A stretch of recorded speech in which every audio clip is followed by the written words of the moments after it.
Cancer سمیت دوسرے امراض کے سستے علاج کے لیے یہ لیبارٹری انتہائی اہمیت رکھتی ہے۔ یہ پاکستان کی پہلی لیبارٹری ہے جہاں نینو ٹیکنالوجی، جین ڈلیوری اور ٹیشو انجینئرنگ پر تحقیق کی جا رہی ہے۔ یہ لیب میں بہت ہیلپ کرے گی کہ ہم کس طرح اپنی ڈرگ کو آپ at the site of action کس طرح امپروو کر سکتے ہیں۔ جو ہم صرف پہلے بکس میں پڑھتے تھے، اب ہم لائیو دیکھ سکتے ہیں، پرفارم کر سکتے ہیں۔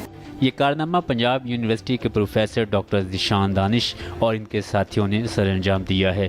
اس لیب میں جہاں طب اور فارمیسی کے طالب علموں کو تربیت دی جاتی ہے، وہیں مختلف امراض کے سستے علاج کے لیے تحقیق بھی جاری ہے۔ ٹیشو انجینئرنگ کا کام جو ہے وہ اس لیبارٹری سے کر سکتے ہیں۔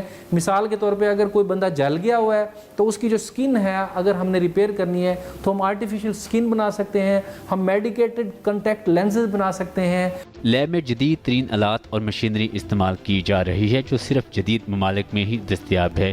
میں سمجھتا ہوں کہ یہ ایک نئی ڈائریکشن دے گا ان دا انجینئرنگ، فارمیسی اور سائنس کے ڈسپلن میں۔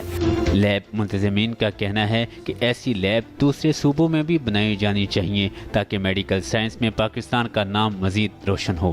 پاکستان کی اس پہلی جدید ترین لیب میں نہ صرف لا علاج بیماریوں کے علاج پر تحقیق کی جا رہی ہے بلکہ ان 7,000 سے زائد دوائیوں کی جانچ بھی ممکن ہے جن کا سرکاری لیبارٹریوں میں ٹیسٹ نہیں ہو سکتا۔